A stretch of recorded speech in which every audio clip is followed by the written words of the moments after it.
You know what really pisses me off?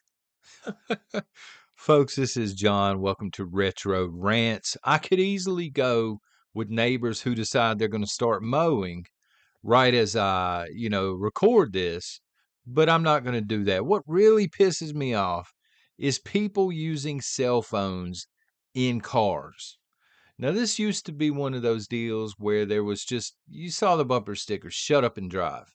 People would have the phones up to their heads, but I'm not even talking about that.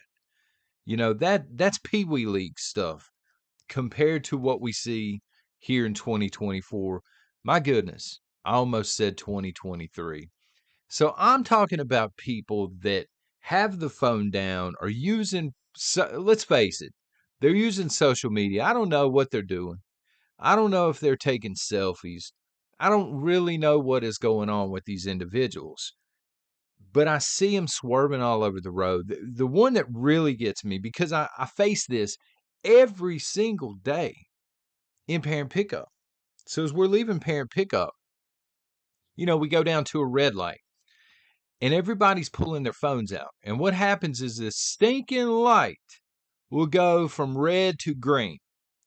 And it's like zombies waking up one at a time, like a domino effect. The first person in line, there's like a 2-second delay, and then they look up and they say, oh, it's green.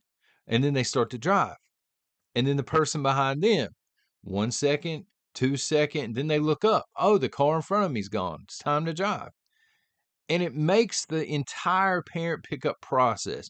Y'all ever dealt with parent pickup? It's horrible anyway.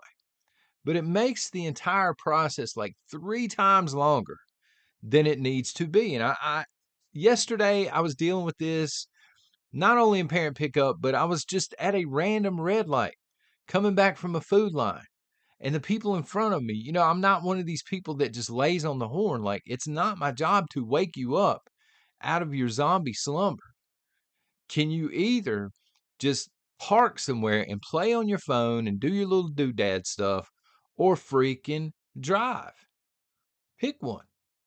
You obviously can't do both, but I ran into this yesterday and the light was red, it turned green, and I'm just sitting behind this person, and you can see them in their side mirror, and they're looking down, and they're blah, blah, blah, blah, blah, whatever. Facebook, Twitter, Instagram, Snapchat. There's so many now, it's ridiculous, right?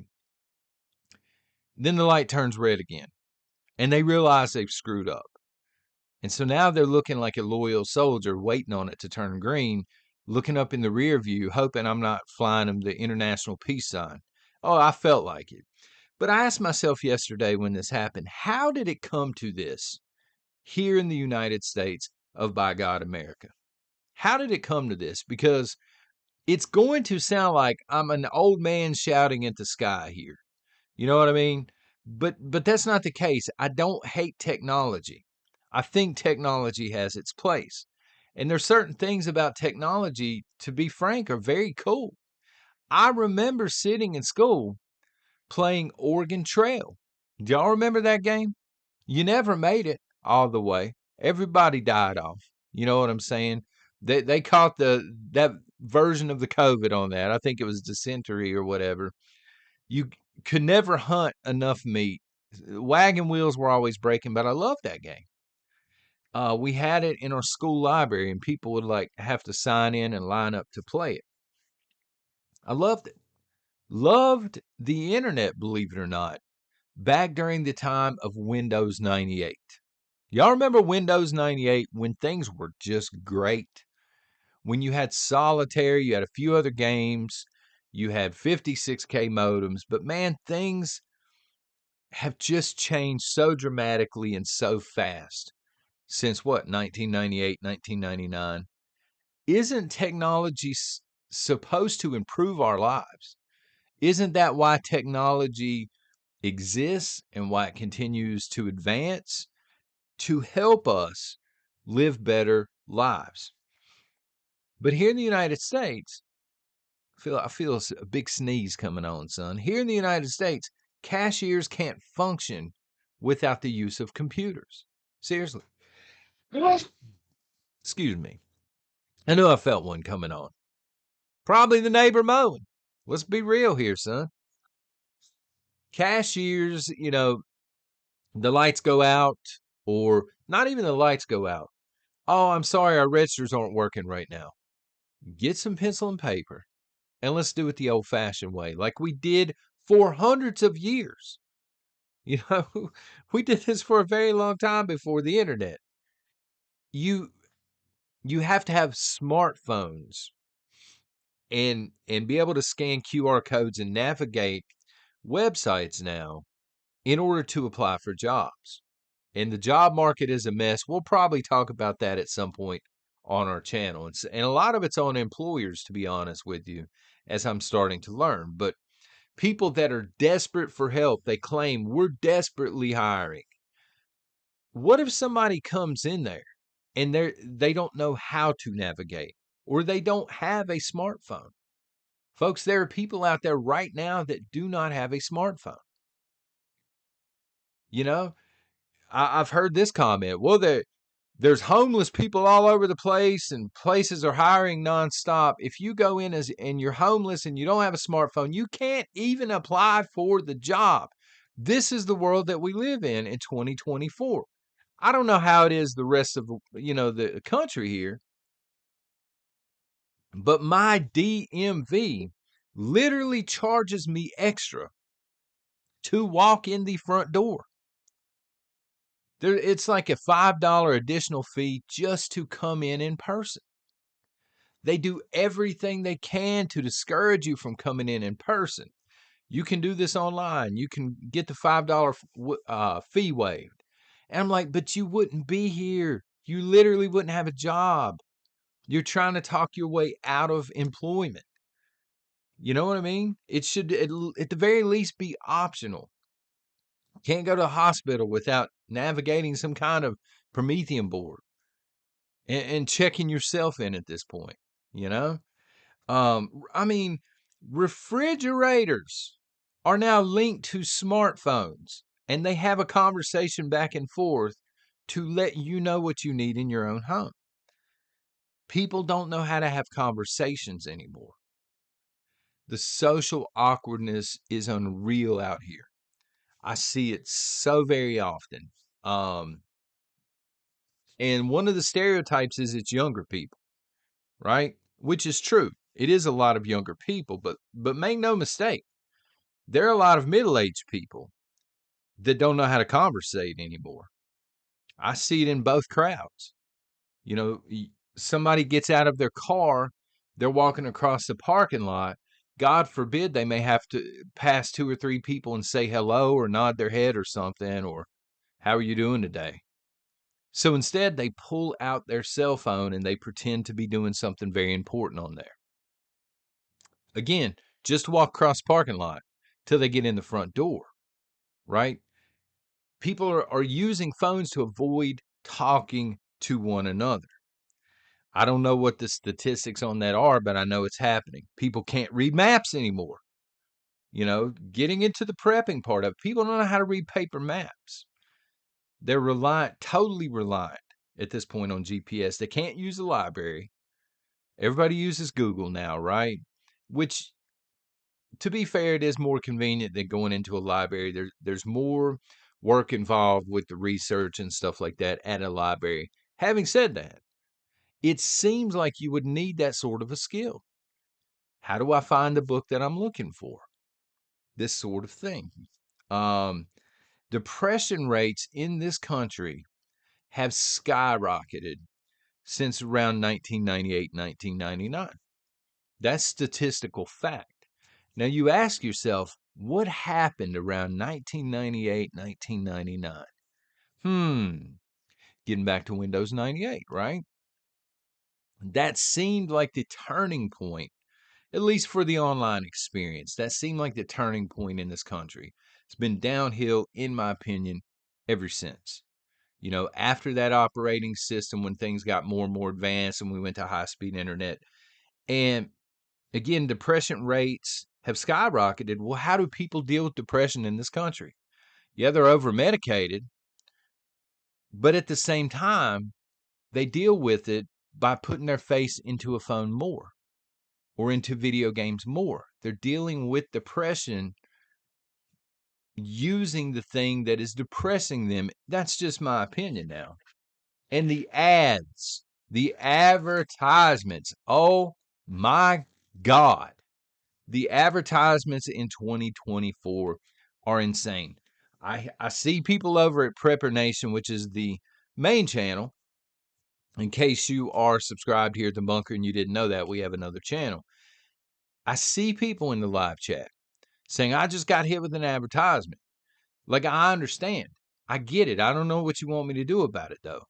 I can't save you from advertisements. I can't save myself from advertisements. I get to have the same experience as you're having, unfortunately.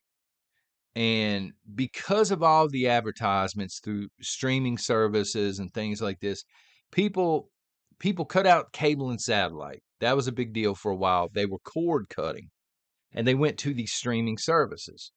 Well, now the big trend is physical media. People are sick and tired of the advertisements that are nonstop. You know what I mean? You watch 5 minutes of a TV show, and then it said, your video will resume in 12 and a half minutes, and it's just advertisement after advertisement. But also to escape subscription fees. Seriously. You'll see a movie, like I'll see a movie on Amazon, for example. And I'll say, yeah, me and my wife, Miss Nation, we'll get around to watching that, or I'll watch it with one of my kids maybe. And then we sit down a week later to watch it. It's not on Amazon anymore. They've swapped it out to Hulu or to whatever, Netflix, something that I don't have. And these people are trying to get subscriptions for it. And I'm like, no, I'm good, son. This has led people into stacking DVDs and Blu-rays. Seriously, y'all go check it out. It's for real. You cannot find a lot of things right now, physical media wise. Well, enter Roku, the Roku company, which is going to be the next Google, unfortunately, or the next Amazon. They have cornered the market.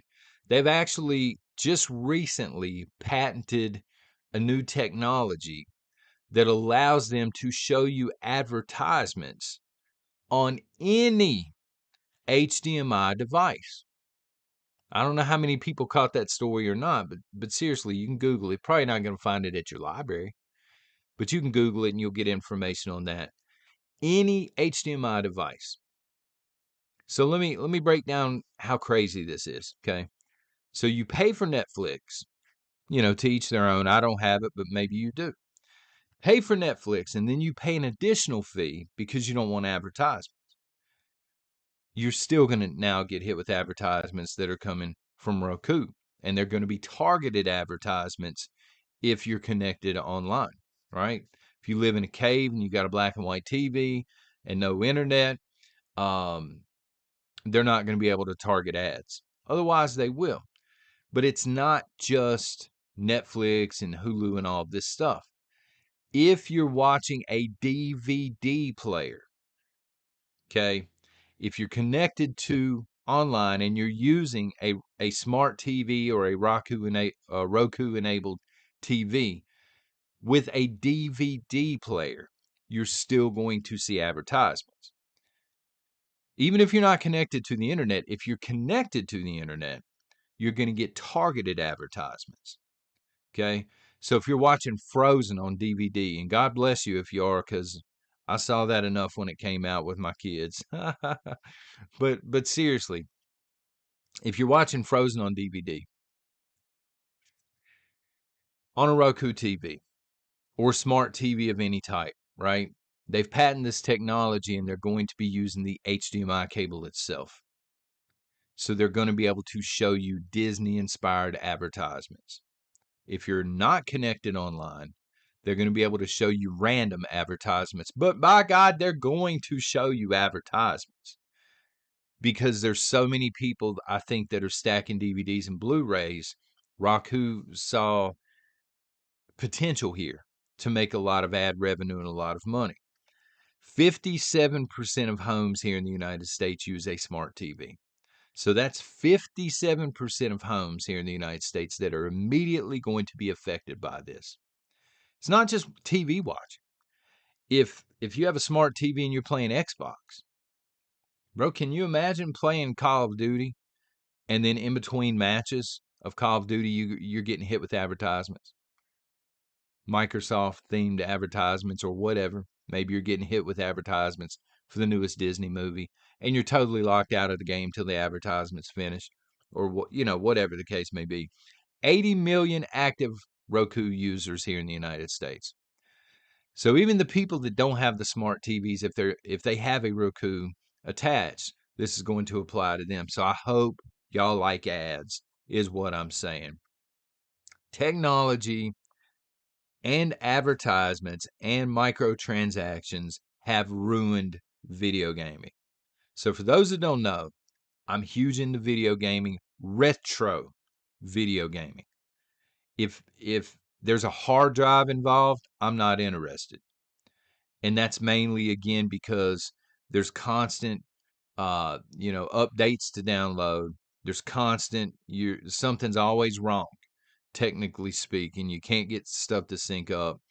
And there's always the microtransactions. Buy this, during the game. I'm not interested in that. These people are seriously going to make me hook up a Sega Genesis, and I got one sitting right here on the desk, right? And I'll hook it up via composite cables. I don't need an HDMI. I'm not spoiled to it. And a VCR. I've mentioned this before.